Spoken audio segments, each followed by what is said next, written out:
Hi folks, thanks for all the nice questions. I'm going to try and answer as many as I can. There are some technical ones about chords and instruments and stuff like that, and I'm going to do another more of a techno, more of a boffins video all about that sort of stuff, possibly after this one, and that will go up in the next 2 weeks or so. So first of all, Guy says, am I sick? Do we get sick of playing some show of hands classics? Well, not really. When you start playing a song and it's obviously being well received and it's one that people want to hear or have requested, or it's in the set list because it goes down so well, you can't really... well, you don't get tired of it, and also it gets refreshed by the reaction of people. And I'm sure if you talk to Ralph McTell about Streets of London, every night the warmth with which it's received makes you want to play it again. And after all, we're in the applause business, aren't we? And you can do a song like that, and it makes it possible to introduce something new, maybe straight after, because you're winning the audience over already. So no, we don't get really tired of playing those songs. Guy says, bacon in a roll or sausage in a roll and red or brown sauce. What is brown sauce? I mean, I've never had that in my life. I might have some tomato sauce on fish and chips, but brown sauce, please, And with bacon, it's got to be English mustard. It's not a negotiable thing, is it? Bill says, what would I do if I hadn't been a singer-songwriter? Singer-songwriter. Well, I taught until 1994. From about 88, 89 to 94, I taught part-time for 6 years. Bit of music, although I can't read or write music. I did some media studies. I did some history when the history teacher wasn't there for a while. A lovely little school in West Dorset called Beaminster, Beam. Maybe about 400 kids, all very, very closely related, very interacting, very friendly. And it was nice having colleagues. A lot of people I'm still friends I would never have got to know. And it's nice having that staff room camaraderie, and I quite like that, in fact. So I probably would have taught if Show of Hands hadn't worked out. Corin says, my favourite song to sing and why. Currently I'm enjoying Lost. And you tend to commit to the latest song, particularly if it's getting a good reaction. Part of you has to think it's the best thing ever written, and part of you worries it could well be the worst. But I like to luxuriate in singing that one, because it's a big rocky song at the moment, and I like the theme of male despair, if it doesn't sound too pretentious. So I'm currently enjoying Lost a lot. And no doubt when that becomes just another part of the set, it'll be another new one, I hope. Ruth Harvey Saunders wants to know who inspired me when I was young. Well, Bob Dylan, obviously, goes without saying, hearing that finger-picking guitar style. Martin Carthy, without doubt, when I saw him at Sidmouth Festival when I was about 14, 15. And the poet Ted Hughes read when I was on a creative writing course. I only went there to scrounge, really. The Arvin Foundation in North Devon, he came and read on that last night by the fireside. And that was an extraordinary experience and certainly rewired me. And if you mix them up together, I suppose you still got my main influences, really. Dylan, Ted Hughes, and Martin Carthy. A bit of Nick Jones as well, I suppose. Joe wants to know, how many times will we play a song live before deciding it's any good? You have to be very, very careful about this. You can play songs to friends and family, and one little kills it dead. Why don't you just say it's somebody else's? I would not ever set yourself up to be shot down like that. We just play them live. Phil may or may not think it's that great, but he commits to it, and we play it live. And we sort of know after maybe a dozen times that it's not working out. After all, we got a repertoire of about 200 songs. We're only playing about 18 a night, so a lot of them aren't making it. But at one time, they were all gigged in. And I think you get a sense after a while whether it's working out or not from the audience reaction. And people come up and say, I like the new song, or perhaps more significantly, they don't, which is saying something as well. Carol wants to know, how did Directly change from a shaggy dog story to an argument about jam and cream? It was Directly originally. She runs off and he thinks she's having an affair. He tracks her down outside a farm in the West Country. She comes out with a little puppy dog as a present, and the dog's called Directly. And Come Back Directly was going to be the dog. It did change. When we came to putting it on the album, I just thought, can I commit every night to a shaggy dog story? I suppose I could do, because it's such a lightweight, frothy song, but at the end of the day, the jam first thing does get a laugh, and who knows, the dog may reappear. Rick says, what's the meaning behind all the symbolism of the cover for Battlefield Dance Floor? Tricky this. When you only see the poster size or the third cover, all you see is this rather lithe young girl in military drummer boy uniform, sort of suspended from strings. You don't see the whole context of the puppet master with the soldier's uniform on, manipulating her.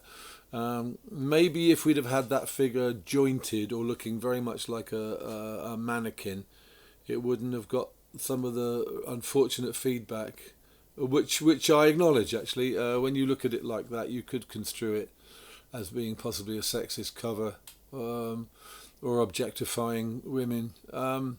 But at the end of the day, the idea of the song, there are 4 songs with military themes, with Swift and Bold, Battlefield Dance Floor, Berlin, and My True Love. And the idea is that some people are caught in, they're being manipulated by others. That was the basic feel that Rob, the graphic designer, have, and I really love it. But I can see how there is an element to it which might be looked at it in a different light. I think it's a very strong image, and it was supposed to be circus manipulation. Someone who's slightly the victim of greater forces. If that doesn't again sound a bit too high flown. My Desert Island Discs. Well, I had to do this for Towersey recently. I had Heartbreak Hotel, which, when I was a kid, Elvis was such a big, extraordinary media figure, particularly the early Elvis. I had Girl from a North Country, which again changed the way I thought about playing guitar. I had 7 Yellow Gypsies, having seen Martin Carthy at Sidmouth Festival. That was amazingly influential. Hawk Roosting. I got a tape of Ted Hughes reading Hawk Roosting with his amazing sort of North Country Yorkshire accent, very sonorous voice. 2468, it could have been that or Glad to Be Gay by Tom Robinson. When I was on the rock band scene in London, Tom and the TRB were about the coolest people around, really. And I think Glad to Be Gay is one of the most courageous songs I've ever heard, particularly if you consider the context when that was written. Only 10 years since to be a homosexual was an illegal act.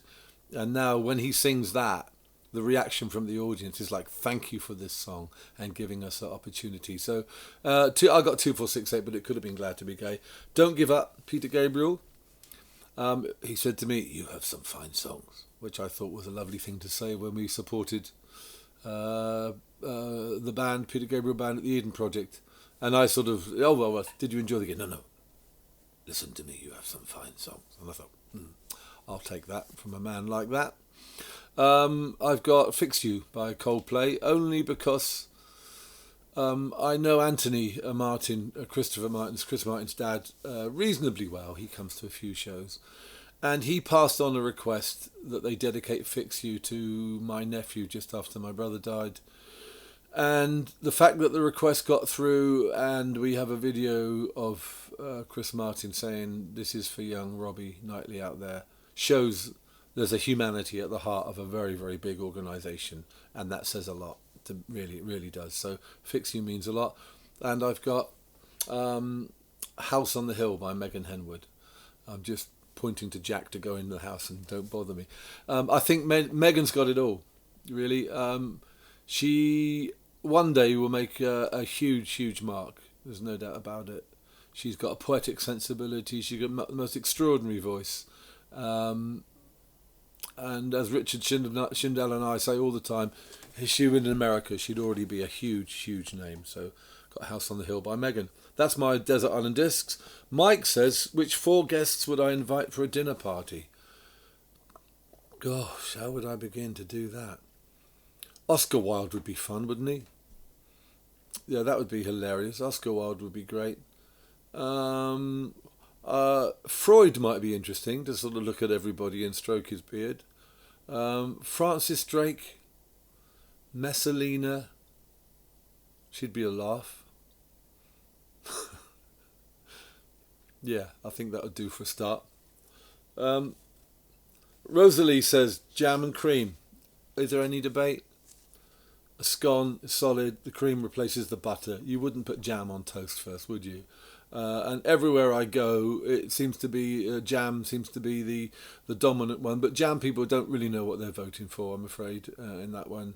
They're not aware of the issues, and they didn't realise the implications of asking for jam. So it's cream, even though every night most people shout jam. Moving on, Roz says that on Roadworks, my CD that I went out on tour with of selected songs, do you hear a nod to Hotel California? Well, you probably do, actually. The hotel in the Midlands, you met in a bar. There's a lyrically, and I changed the feel almost to Hotel California time. What an amazing song that is. Also, The Last Resort. I mean, if you listen to the lyrics of The Last Resort, he's a hell of a writer, Don Henley. And this idea of America being a hotel that you can check in and not leave is just the American way of life. I think is just astonishing, isn't it? Yeah, there's a bit there. Carl wants to know if Hard Shoulder is true. Some of it is, Carl. I do have friends that play the pub scene, and some of them at one time were in bands hoping to do something else. But not that that's anything wrong with it. You can make a good living and have an amazing time on the pub scene. And I was in a band, and the van did break down near Bridgewater on the wrong side of the Avon when I lived in London. We were playing at an agricultural college, and there was a certain amount of bad feeling, and the band didn't last.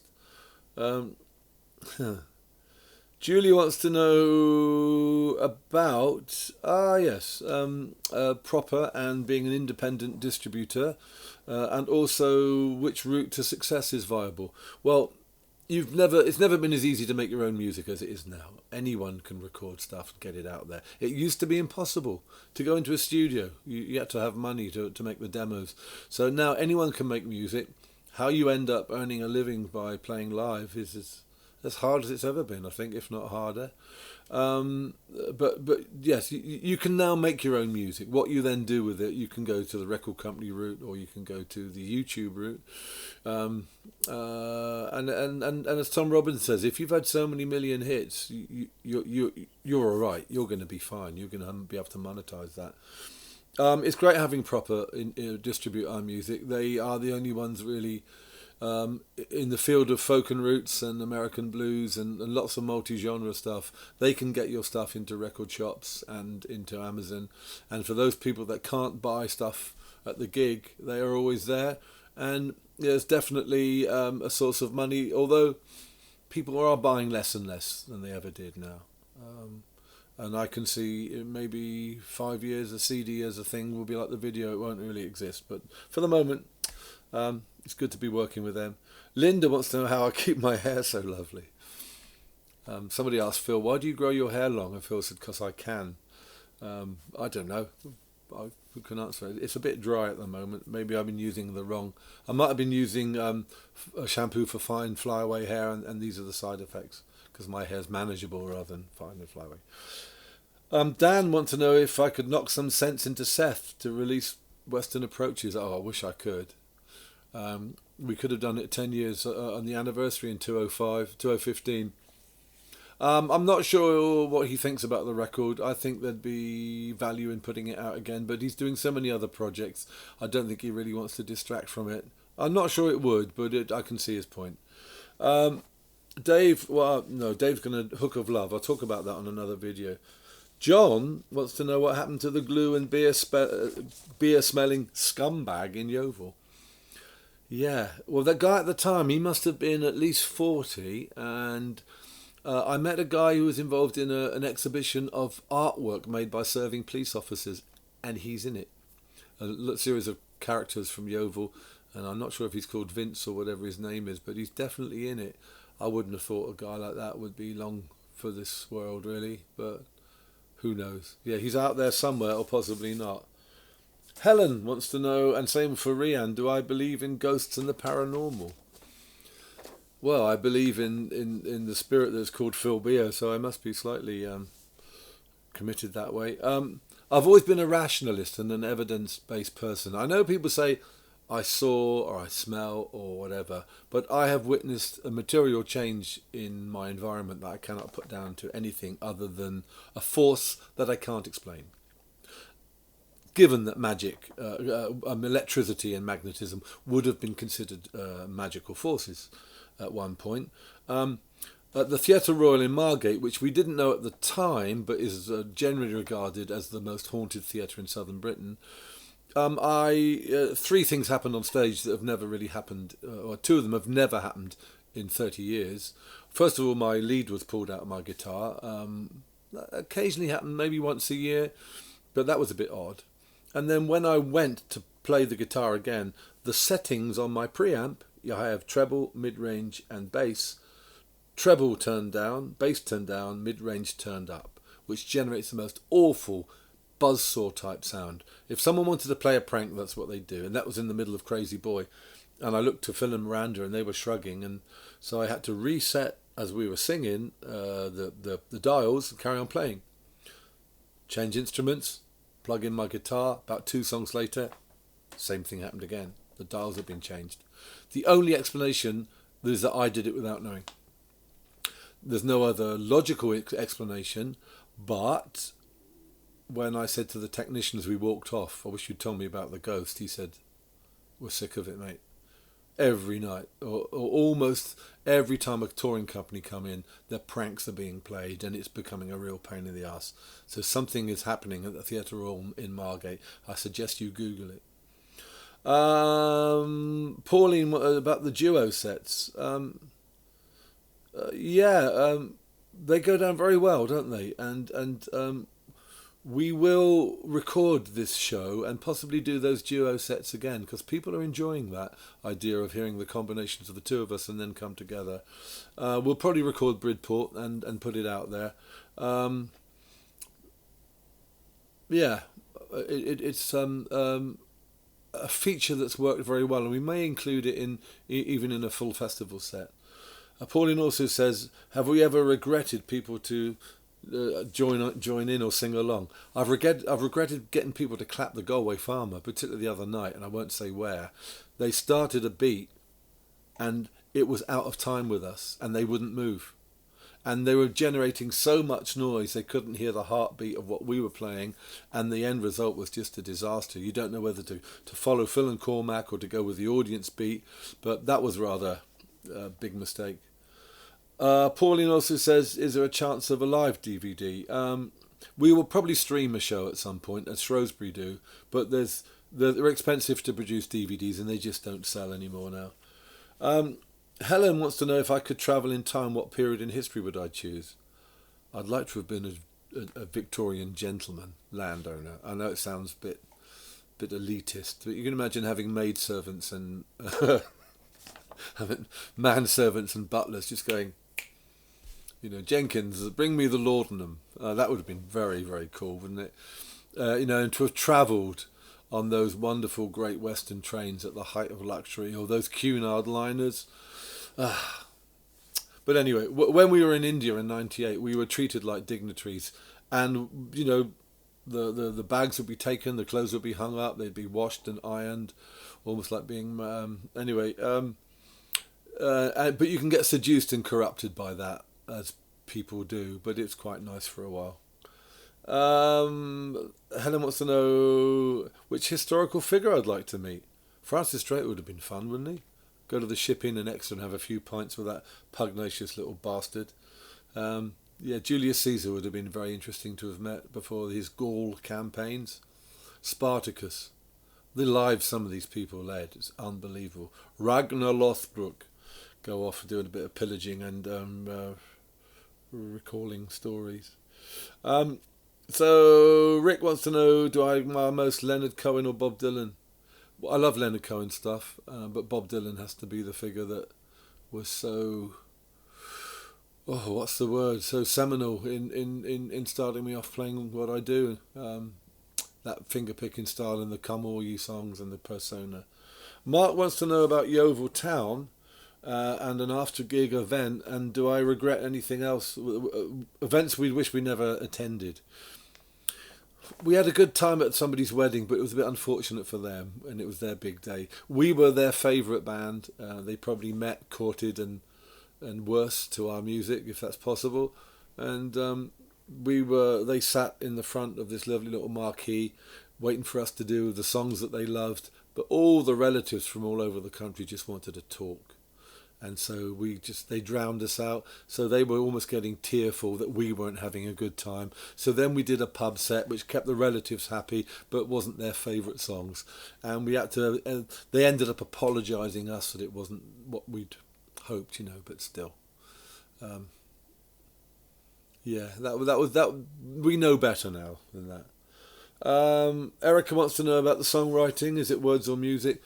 Well, lately it's been the story. Directly is a concept, isn't it? Let's have a reggae song called Directly. And I've got some chords lying around for that. Lost, it came about from seeing this documentary and hearing about the terrible rate of male suicide and relating it to the story of Donald Crowhurst. So there's an idea for a song, and then you're fleshing it in with chords that you may have a few chord sequences around. That's what I'm going to do on this forthcoming solo tour, is look at how songs are put together. And Guy finally wants to know, scone, is it pronounced like bone or gone? It's scone, isn't it? Scone, not scone, mater, on the lawn before croquet. And jam first, no, it's cream first, please. That's it. So we'll do another video of all the technical stuff. Thanks again for the questions, and enjoy this. And I'll be back online looking at Forfeiture and part of my Past Notes series next week. Ta-da. It was just between the sowing and the reaping that you told me our crop was bound to fail. And it was never a harvest you were seeking. You love the growing and the tending.